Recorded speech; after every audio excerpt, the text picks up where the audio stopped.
dans les années 80, je faisais de la compétition automobile et je rêvais de courir sur un Range Rover, notamment au Paris-Dakar. Et alors, je m'étais promis d'acheter un jour ce véhicule, et le premier que j'ai acheté a été le bon, parce que depuis, j'ai eu toutes les séries et j'attends la sortie du dernier modèle pour en devenir rapidement l'acquéreur.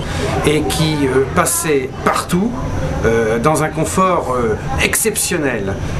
Lorsque vous êtes à l'intérieur d'un Range Rover, pour moi c'est magique. Vous avez l'impression d'être ailleurs, avec ce pare-brise panoramique et cet espace intérieur, et c'est extraordinaire.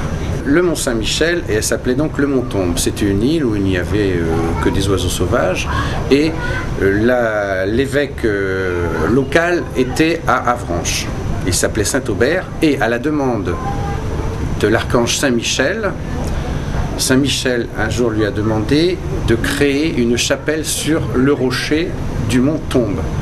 Et à partir de ce moment-là, l'évêque s'est exécuté et a créé le Mont Saint-Michel.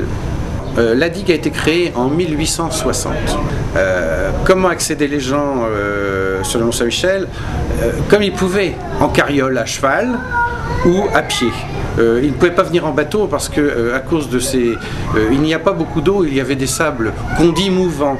Hein. Alors, il y a des remous, il y a de la vaguelette, mais qui rend la pratique navigable pas très bonne. Alors, le Mont Saint-Michel, au tout départ, c'est un petit village de 43 habitants, avec des pics certains jours de 25 000 personnes.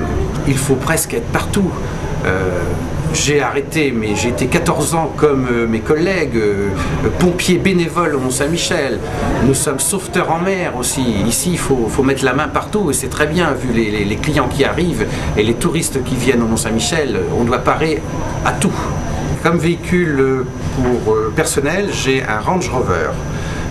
Je ne fais pas les sauvetages avec d'ailleurs. Hein, depuis 1983. J'ai eu toutes les séries et j'en suis très content.